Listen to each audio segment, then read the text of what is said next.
দাদা পুরো রাজ্যে জুড়ে যে ঝালমুড়ি পলিটিক্স চলছে, তারপরে ইউপি চিফ মিনিস্টার এসছেন, উনি স্বামী বিবেকানন্দকে নিয়ে বলছেন, তো উনি বলেছিলেন তোমরা আমাকে রক্ত দাও, আমি তোমাদের স্বাধীন হব।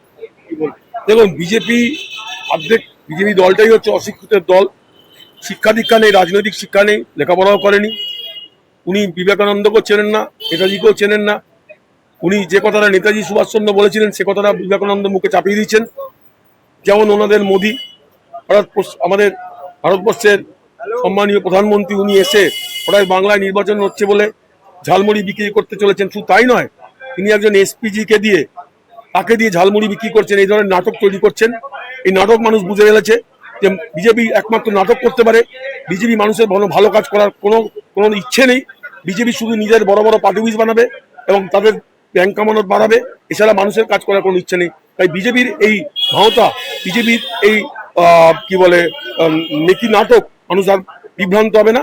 আমি আশা করছি মানুষ এই বিভ্রান্ত থেকে মুক্ত পেয়েছে, কারণ জানে বিজেপি দলটা মানেই হচ্ছে ওই কাঁসের ঘন্টা বাজানো, ঢাকঢোল পেটানো, আর শুধু প্রতিদিন মিথ্যা কথা, শুধু মিথ্যা কথা বলা, মিথ্যা কথা বলেই মানুষকে ভুল বোঝানো। মানুষ আর ভুল বুঝবে না, কারণ আপনারা জানেন সবাই যে কিভাবে মানুষ 2 কোটি বেকারের চাকরি পেয়েছে, কিভাবে মানুষের ব্যাংক অ্যাকাউন্টে 15 লক্ষ টাকা করে এসছে, মানুষ দেখেছে। তাই মানুষ এই ক্ষমতাতে আর ভুলছে না। দাদা বাঙালি মাছের ভাতে নিয়ে ব্যস্ত, ঠিক আছে, তো একটা মাছ নিয়ে যা বিজেপি ন্যারেটিভ তৈরি করেছিল, তারপরে ঝালমুড়ি নিয়ে খেলা। আসলে বিজেপি সবসময় চায় কি, বিজেপি সবসময় চায় একটা নাটক তৈরি করতে। যখন যেখানে ভোট হয় তখন তখন নরেন্দ্র মোদী তখন ওই ধরনের ভাষা বলতে হবে। তিনি ভালো করে বাংলা বলতে পারেন না, তো ভুলভাল বাংলা কথা বলেন। তেমন সেই কারণেই মাছে ভাতে বাঙালি মানুষ, আমাদের বাঙালি মাছ খেতে ভালোবাসি আমরা।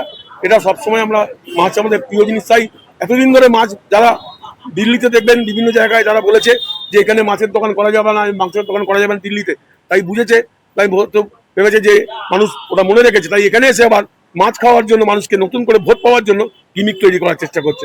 মানুষ জানে, মানুষ জানে যে এরা শুধুমাত্র মানুষকে বিভক্ত করে, খাদ্যের নয় বিভক্ত করে, পোশাকের নয় বিভক্ত করে, ধর্মের নয় বিভক্ত করে। কারণ মানুষ বুঝে গেছে যে এরা শুধুমাত্র গিমিক। ওরা এলে মানুষকে মাছ থেকে বঞ্চিত করবে, মানুষকে মাংস খেয়ে দেবে না। অথচ ওদের নেতারা এই বড় বড় মানে ইন্টারন্যাশনাল ব্যবসা, যারা সবচেয়ে হাজার হাজার কোটি টাকার মাংস বিক্রি করছে, ওদের নেতারাই, ওরাই লোককে মাছ খেতে বারণ করছে, ওরাই মাংস খেতে বারণ করছে, ওরাই গোমূত্র খেতে বলছে। তাহলে ওদের মতো অশিক্ষিত আর শুধুমাত্র ব্যবসাদার কোনো দল নেই। তাই এই মানুষ বুঝে গেছে যে বিজেপি আর যাই হোক না কেন, বিজেপিকে ভোট দেওয়া যাবে না। তাই এই কোনো রকম ভুলেই কোনো ফুলে মানুষ বিভ্রান্ত হবে না বলে আমি মনে করি।